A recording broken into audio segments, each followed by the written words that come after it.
Welcome to this, our first Thought Leaders in Conversation.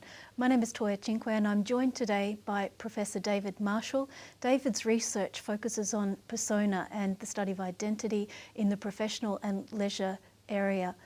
I'm also joined by Associate Professor Marshall and Redmond. Sean's research looks at celebrity and stardom, genre studies, and science fiction film more particularly. David, if I might start with you first, what for you defines the notion of persona in contemporary culture? Oh, that's a good first question. Persona is an entity that's neither the individual or the social, but the way in which an individual negotiates their movement into the social from a status of being an individual entity. And what's interesting about it, the contemporary aspect that you ask about, is that a lot of our movements of the last century, 2 centuries, was actually watching other people move into the public world. And the thing that's happening now is that we have a pandemic movement of people presenting themselves publicly. And where that's happening is probably most evident in social media. So you see tons of people producing variations of public presentations of themselves every hour of the day. So what we have is a constant monitoring of ourselves, a constant organization of ourselves, and maybe fundamentally a mediatization of ourselves. So that's roughly why persona studies, I guess, is very significant today. Thank you. Sean, why stardom and celebrity? Oh God, since I can remember, I've been in awe of film stars in particular. Whether it's Abbott and Costello on the box, whether it's Tarzan jumping through the trees in the jungle, whether it's the lilt sounds of David Bowie singing Life on Mars, I've been attracted to stars in quite an intimate way. So at personal, auto-ethnographic level, I've just been enwrapped with the poetry, the politics of stardom since I can remember. And so at a level of intimacy, but also then, I guess, political and social engagement. Whether it's a red dress moving out of a sleek parked car on Oscar night, whether it's an ordinary person on reality TV thrust into the spotlight for a period of time, we see stardom celebrity on the shores of all aspects of everyday life. And I think what I've been trying to do with my writing, with my stories, is find out what it means, why and how, and explore them through a range of case studies. So that's stardom, both through pleasure and through critical interrogation. I try to bring both together. Why do you think stardom and celebrity is a crucial area of study? Well, this is an aspect of it. Look at us, you and I, in front of 3 TV cameras, with an adoring crowd, watching and hearing every word. We see the practice and processes of stardom and celebrity, and I try to disengage those two terms in so many aspects of everyday life. So it is everywhere and everywhere. It isn't a passive reflection of contemporary culture, but an active ingredient how we manage, encounter and engage with the social world. So alongside that, of course, the machinery, the apparatus of the mass media, the narrowcast media, the digital media, have enabled it to travel far and wide, micro and macro. So it's not only in the arteries and veins of us, in the stories we tell, but it's in the machinery of the modern metropolis, the politics of everywhere. Mm-hmm. David, if I could return to you, what for you is a moment of public life that is important? Yeah, it's a question that doesn't have a straightforward answer for me. I think what's interesting for me is the transformation of power. That's at the core of why I look at almost everything, the way in which influence and power has shifted over time. And so one of the things that appears to be happening over the last, say, 15 years is a quite dramatic shift in the way in which our culture legitimizes or establishes influence and power. On one level, we've had a century of clear representational legitimation via television, via radio, via our politics.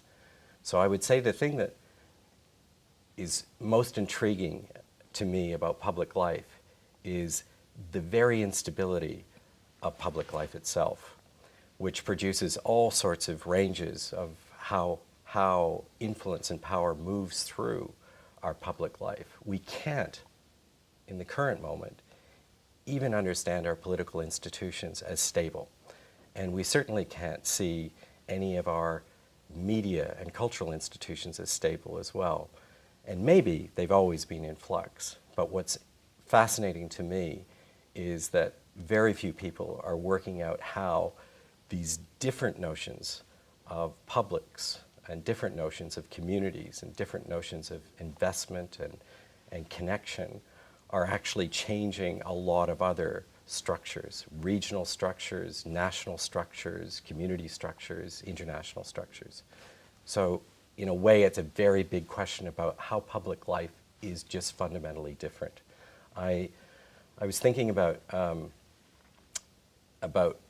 how I'm quite different in the way that I relate to everyday life from 20 years ago to now.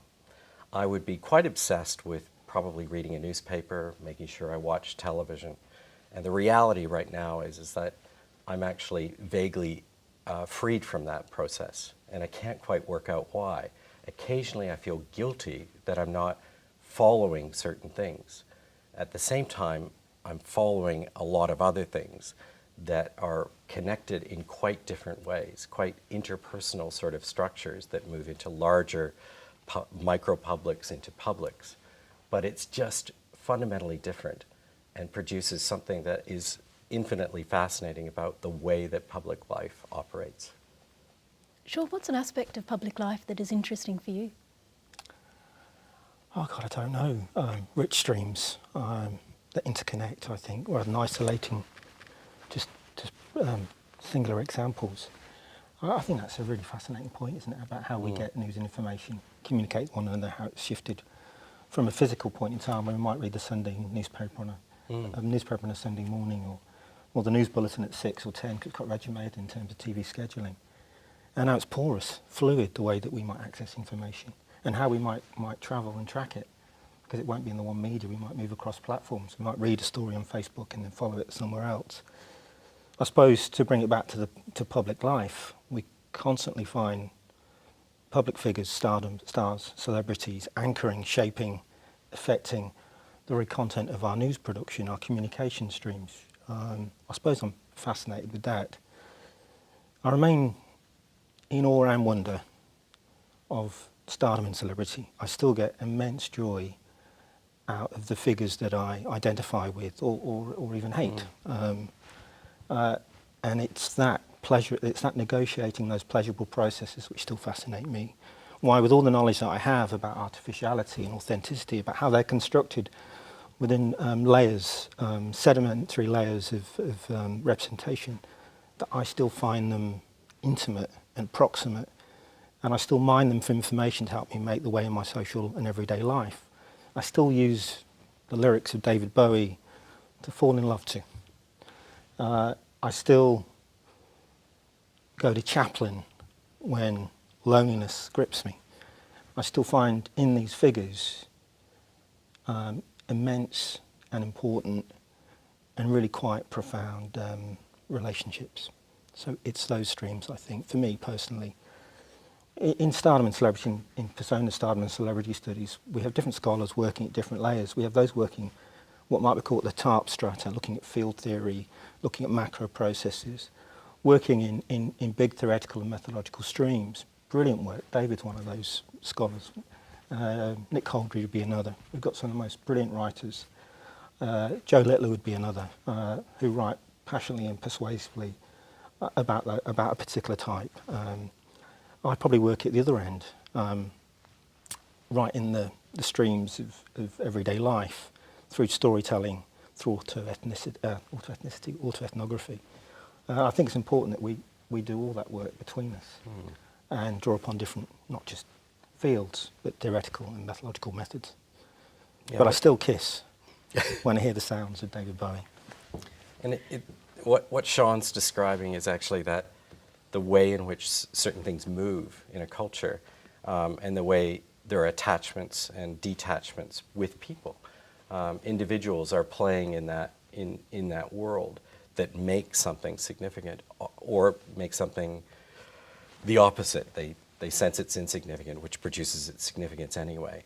So the love of Bowie produces consequences with other people that Sean is connected to or other people are connected to. And if it connects to a piece, a cultural artifact that actually moves via different digital forms or media forms outwards, you can see those ideas just flowing through a culture.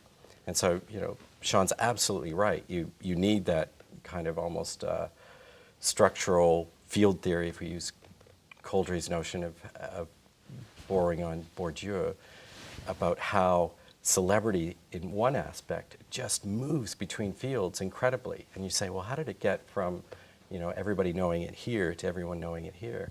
And part of that is the investment that people have in those particular phenomena, those particular popular personalities. Sean, before the conversation, you chose an image. It's a GIF of David Bowie that was produced by Helen Green, a series of 29 images in black and white and colour, turned into a GIF that looks at Bowie over 4 decades. What is it about that image that allows you to explore what you term time and timeliness? Yeah, I've been grappling with this idea of time and its relationship, temporality and its relationship to stardom for a long time, and I'm not very far with it. I'm still grappling in the dark with trying to make sense of what I'm thinking, feeling and seeing and trying to write about. But the GIF is a wonderful example because it has all David Bowie's star images streamed together and on a roll. And if you watch it, there is no beginning and no end in a sense. It's not linear time. It's not chrononormative time because beginning, middle and end in terms of his career trajectory all wrapped together in this beautiful relay of one image after the other with no beginning and no end. And I am thinking that Stardom celebrity operates in relation to time in 2 distinct ways. One, it does support linear time, the rise and fall trajectory. It is decidedly neoliberal in the way it manages time, the way it defines and explores ageing, for example, that we age. You can see ageing happen on our stars. You can see their corporeality. So clearly it's locked within a sort of quite strict and regulated and disciplined notions of temporality, which supports arguably neoliberalism, commodification, consumerism. I think that's easy. I think there's lots of work on that already. But the GIF made me think about how past, present and future isn't linear, that Stardom actually stars offer us a different version of time. And I think it was the GIF which helped me begin to understand that. Sort of a Deleuzian, phenomenological, movement which isn't linear, but multidimensional, which one accesses not at the beginning and follows it to the end, but any point in succession or out of succession. And I think if Stardom can do that, if it can offer us different versions of time, if we can live with potentiality, if we can free ourselves from regulation, conformity, and the way that time works in a neoliberal, liquid capitalist economy, then there's something potentially transgressive about that. And I think Bowie, not just because of this rotating GIF, but because of the way he queers sexuality, because of the way he undermines masculinity, because of the way he's porous in his own, in his star image anyway, temporality, the time and timelessness of Bowie, I think suggests something quite fresh and dynamic, quite radical about the way that stars can anchor and unanchor time. That was what got me interested. But I'm getting there with it. It's something I want to keep writing about and think through. But that's why I chose that gift. Apart from he's exquisitely good looking in every image. I just want to kiss him and hold him and see him sing live. So it had all those elements too. What are you thinking? I was thinking that you've got a really clear title. You have Bowie as GIF and gift. It's a gift to you. You get to use him in all sorts of different ways over time, and it's interesting to imagine that you can see that kind of transformation of a person, but also a transformation of a star or personality as well, and invest in it in so many quite different ways. But yes, I thought it was very much like a gift to you. And your gift, David, you have recently started a new journal called Persona Studies. What was the thinking behind this? Yeah, I mean, one of the great things of the last 5 years is that Sean and others, Sean can remember everybody's name, but I think James Bennett and Sue Holmes were instrumental in the development of celebrity studies. And celebrity studies has been going, it's in its 6th year. And it's an incredibly powerful and journal, but incredibly powerful in terms of that it's constituted an area of study that is valuable. But within that, in my thinking, I was thinking that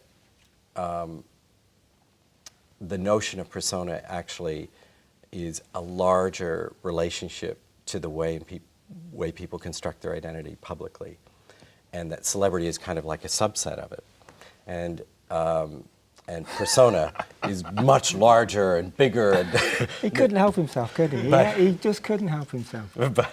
But the notion with persona studies was to develop something that celebrity studies had done, and I'm going to rely a little bit on John Hartley here to sort of express what I would say that we're trying to do in persona studies. And John Hartley has this notion of demes, these ideas that there's these small groups that get together that work quasi-democratically and develop ideas, and the ideas move, and that's his notion of sort of cultural science as well attached to these demes, and demes is the short version of demos and democracy. And what any journal is doing, any critical engagement is doing, is to try to bring people together to think about relatively similar ideas. And so persona studies is trying to get people to latch onto it that may not have thought of what they're doing as a kind of cultural mediation and reinterpret it through a lens of persona. So whether you're a lawyer or a medical practitioner, a surgeon, you're playing with a construction of a public identity. And persona studies is a place where you can explore the way in which any of those dimensions of the display of ourselves publicly is fascinating, is an expression of an element of who we are, an element of how our communities operate, how our cultures organize knowledge and organize who's important and who's significant. So in a way, the journal is to pull what was starting, coalescing right here at Deakin into a really vibrant kind of direction in research, and to give it sort of something that allows it to pull an international deme together, if I can use that word, an international group of scholars who are looking at things, and occasionally they might be in some other area, but they draw and move back into it. I just had a really brief discussion via email with this group out of Stockholm that's dealing with scientific persona in the 19th and 20th century. And they said, well, could we do a special issue in your journal? And I said, yes, of course you could. So they're looking at the way in which scientists are depicted publicly and how they constructed their identities, which shapes the constitution of knowledge in so many ways over the last couple of centuries. And it's just fascinating to see these groups see and congeal around a journal. And I'm sure Sean has experienced that in so many ways over the last 6 years with celebrity studies. Yeah, it's been a phenomenal. I mean, you've been heavily involved, David, too. And you've helped to shape us too. We've been very fortunate with the scholars, thinkers that have been help us drive the journal. It's incredible. The journal like yours is interdisciplinary. It's not just cultural studies or media studies, screen studies, but draws in scholars from the social sciences, psychology, literary studies. So that's been one of the successes too, that we've been able to embrace the full gamut of theoretical approaches, from close textual analysis to political economy analysis, from looking at what we call cultural margins, whether it's celebrity in Sweden or star figures in India, The journal's been able to sort of mine quite deeply and sensitively the range of ways that Stardom and celebrity circulate. So I'm immensely proud of that. It's hard yards though. It's not easy, even with all the support you get from Routledge. It's a sort of relentless enterprise, and I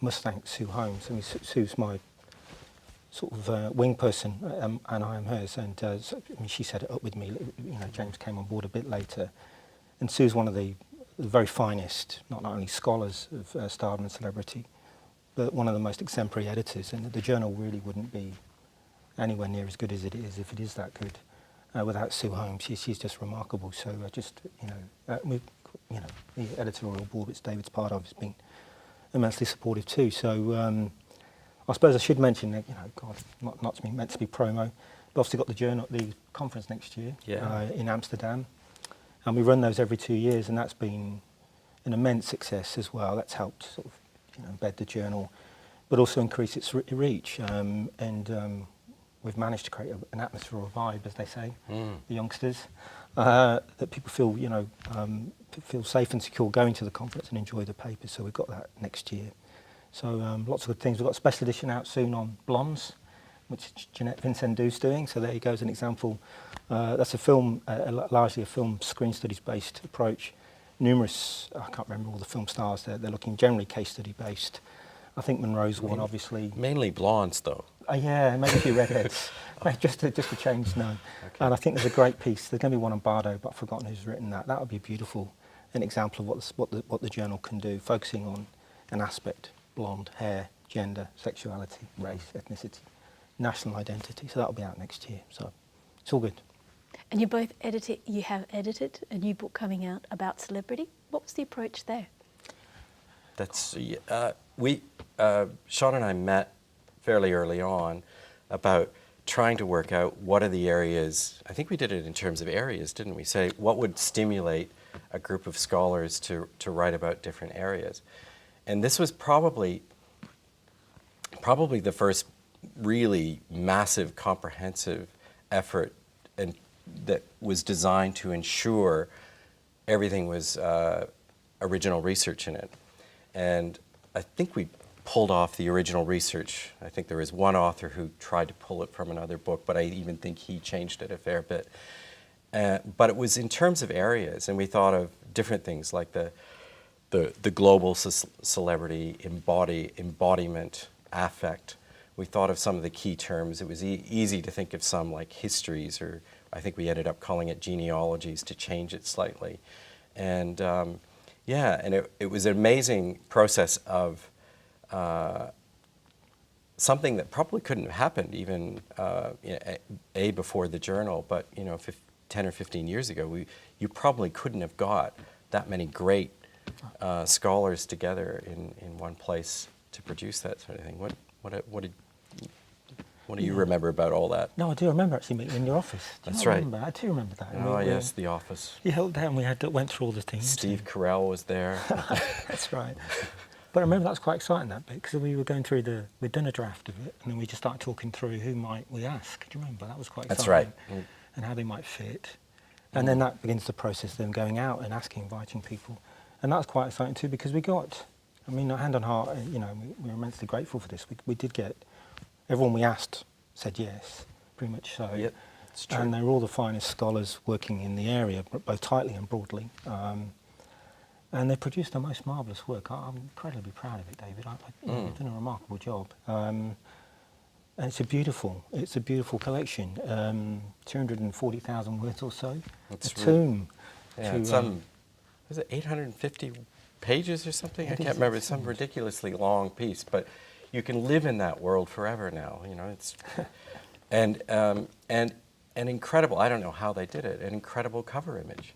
How much did that cost? I don't know. It's the selfie from the 2014 Academy Awards one, where Ellen DeGeneres got Bradley Cooper to take that picture, and you would think it's one of the most famous photos of the last couple of years, and if not longer.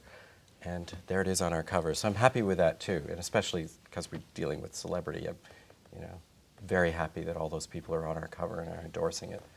It's all right. We didn't get them to write a little endorsement, so did we? We should have done.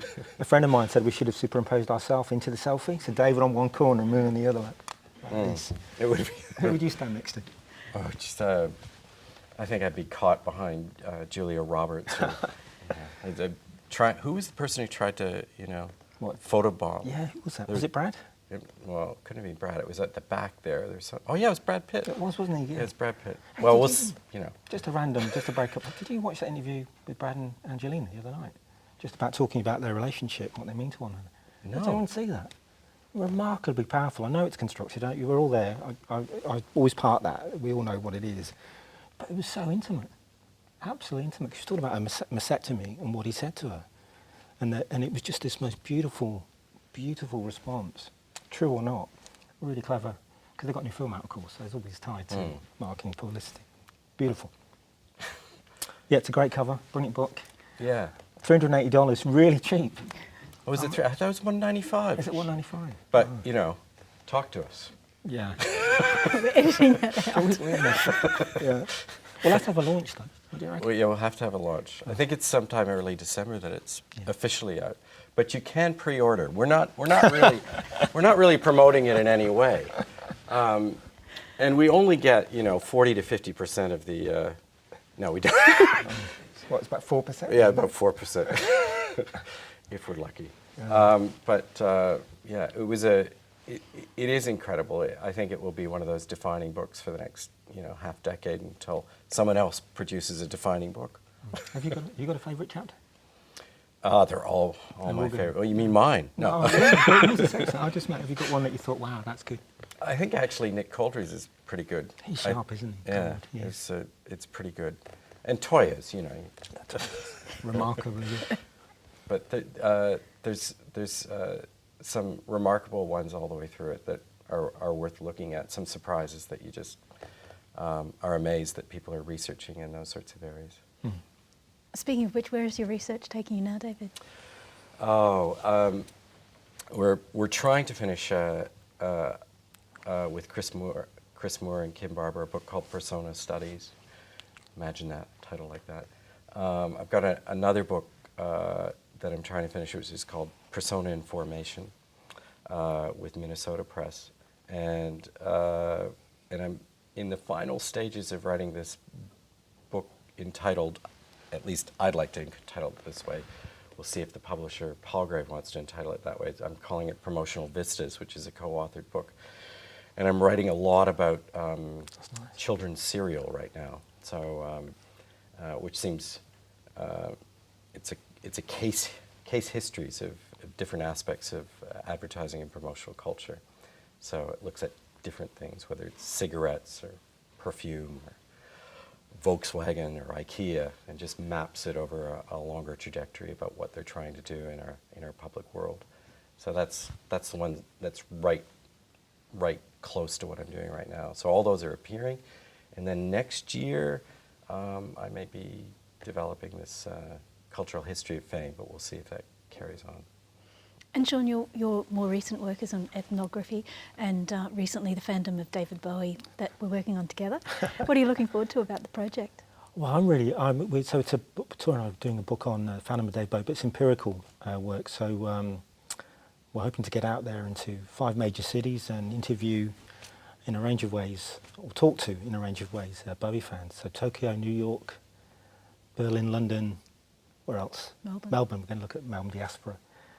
So focus groups, questionnaires, and visual artifacts too. We're going to ask them to bring in. So I'm really looking forward to talking to Bowie fans really about their fandom, about what he means to them and why, and through a range of subfilters: sexuality, class, race, ethnicity, diaspora, as we've talked about. And I am looking, obviously, forward to going on a pilgrimage to visit those places, most important places that Bowie's now iconically known for. So Berlin, I'm particularly looking forward to, but I'm going to go to Lausanne where he got married, second time. And spend a day or two there with my partner. Yeah, so that'll be good. Wow. Yeah. Yeah. So we're doing that. But I tell you, can I just say one more thing? Because Yeah. we don't get this opportunity. No, very we don't often. get to say this stuff. I've got about 6 more, but go ahead. I'll only do one. Do many. We're also doing a special edition of the Cinema Journal, which we're really proud of. We got invited to do that, and that's a sort of prestigious journal. And it's not just about that. That's a bit wanky, but it's because we're going to be able to examine the cinema of David Bowie and curate a special edition that's with Toya Cinque again and Angela Andianis at the University of Melbourne. So we're doing that too. So I've got a joyous couple of years ahead, really. Just pleasure.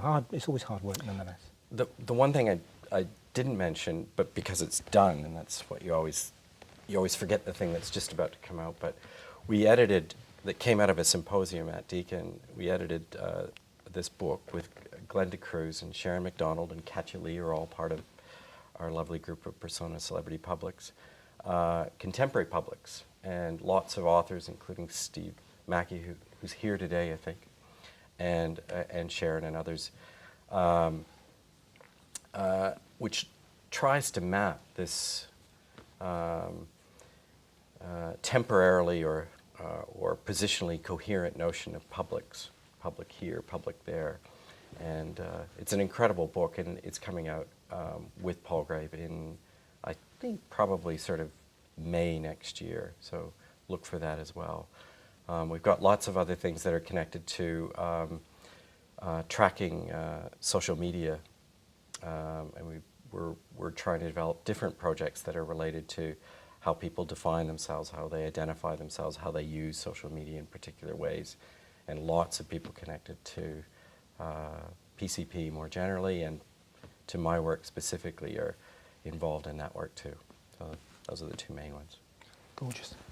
Thank you both for joining us in conversation today. Does anyone have any questions? God, I hope not. Might leave that privately. All right, thank you. Thank you.